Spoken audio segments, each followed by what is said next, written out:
রাসূল বলছেন মুরু আওলাদাকুম বিসসালাহ, তোমাদের সন্তানদেরকে তোমরা নামাজের আদেশ দাও যখন তোমাদের সন্তানরা 7 বছর বয়সে উপনীত হয়েছে। 7 বছর বয়স হয়ে গেছে, আপনি সাথে করে সালাতে নিয়ে আসবেন, বুঝাবেন যে সালাত পড়তে হয়, এটা ইসলামের মৌলিক কাজ, এটা না করলে জান্নাত যাওয়া অসম্ভব। মুসলমান মানেই সালাত। আপনি সন্তানকে 7 বছর থেকে 10 বছর পর্যন্ত এইভাবে নিয়ে আসার অভ্যাস করবেন, বুঝাবেন। তো আপনার স্ত্রী আর আপনি বলছেন, ফজরে যখন আপনি নামাজে আসতেছেন, তো আপনার স্ত্রী বলতেছে যে আজকে বাহিরে প্রচুর ঠান্ডা, থাক সন্তানটাকে জাগানোর দরকার নাই, থাক ও ঘুমাক, আপনি যান। আপনার স্ত্রী এভাবে বলছে। আল্লাহর কসম আপনার স্ত্রীর ভিতরে দিন নাই। তো আজকে যে সন্তানটাকে বিছানায় শোয়ায় রাখলো, কালকে ওই সন্তানটাকে বিছানা থেকে উঠে ফজরের সালাতে আসবে, এটা আপনি বিশ্বাস করেন? ও জীবনেও আর উঠবে না,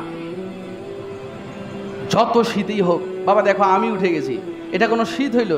মরে তো আর যাব না, চলো সালাতে যেতেই হবে, সন্তানকে নিয়ে আসতেই হবে। তো বাবা আপনিই তো নামাজ পড়েন না, আপনার মসজিদের সাথে সম্পর্ক নেই, আপনি নিজেই সালাত পড়েন না, তো সন্তান তো বুড়া বয়সে আপনাকে পিটাবেই, কারণ আপনি তো সন্তানকে সেই শিক্ষা শিক্ষিত করেন নাই। সন্তানদের মূল্যায়ন করবেন, তাদেরকে সময় দিবেন, ভালোবাসবেন, দিন শিখাবেন। ধরায় দিছেন একটা মোবাইল, আপনি আপনার স্ত্রী এশার সালাত পরে 10টার ভিতরে ঘুমায়া গেছেন, আবার 3টার সময় উঠে তাহাজ্জুদ পড়বেন। আর আপনার ছেলেকে ওই যে মোবাইল শরীফ কিনে দিছেন, ওই মোবাইল শরীফে ও রাত 2টা পর্যন্ত জেনার গল্প করছে, অশ্লীল ভিডিও দেখছে, আর আপনি আবার শেষে দুটো তাহাজ্জুদ পরে আল্লাহর জান্নাত যেতে চাচ্ছেন। তো রাসূল বলেন ওই সন্তান কিয়ামতের দিন আপনাকে না নিয়ে জাহান্নামেই যাবে না।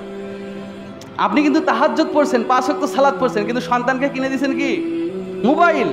এই সন্তান এই মোবাইলে যত পাপের কাজ করছে, যত মেয়ের সাথে জেনার গল্প করছে, তো সম্পূর্ণ একটা পাপের অংশ আপনার আমলনামায়, আর কিয়ামতের দিন এই ছেলে আপনাকে জাহান্নামে নিয়ে যাবে।